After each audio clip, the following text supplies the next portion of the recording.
Hello again, ladies and gentlemen. I'm Joe Hendy, the Android Authority app guy. Angry Birds Go is arguably the most creative and unique member of the Angry Birds franchise, but is it any good? In this video, we're going to find out.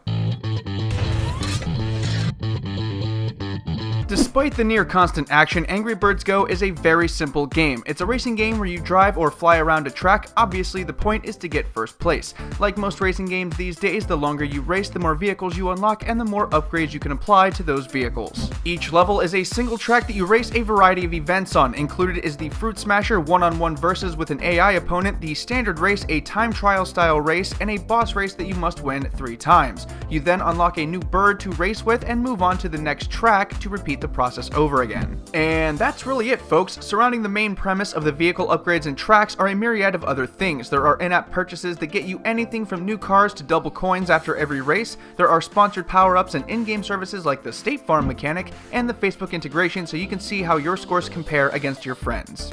The game mechanics are very simple. There are 2 types of controls. One is tilt to steer and the other is on-screen controls. There is a power-up button that lets you use that racer's ability. Each racer's ability is different. The first time is free and each subsequent time costs you 1 blue gem, which you get when you defeat bosses at the end of tracks. In terms of racing, you can't just fly through the game like with prior Angry Birds titles. Each bird can only race a certain number of races before it has to stop and rest for a little bit. The more you unlock, the longer you can go, but you will still have to wait for that to fill up every now and then.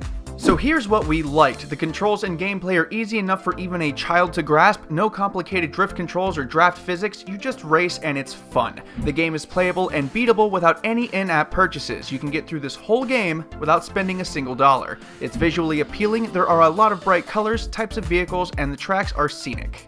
And now for the bad. Some of the in-app purchases are just ridiculous. They want $50 to unlock a couple of cars which are only marginally better than the stuff you end up unlocking on your own. They bug you frequently to spend money. You'll see the button to buy a permanent upgrade for double coins after every race, whether you like it or not. The system where you have to wait for racers to rest is kind of lame. One of the best features in Angry Birds is the ability to play whenever you want for as long as you want. Now Rovio makes you wait after a while.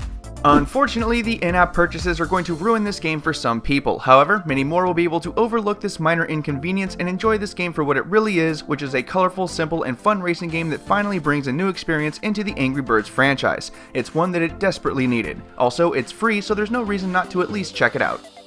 Once again, I'm Joe Hendy, the Android Authority app guy. Feel free to subscribe to our YouTube channel and check out our social media links below. If you're up for a couple more videos, we have some awesome suggestions right over there. Also, don't forget to check out the written companion in the video description. Thanks again for watching and have a wonderful day.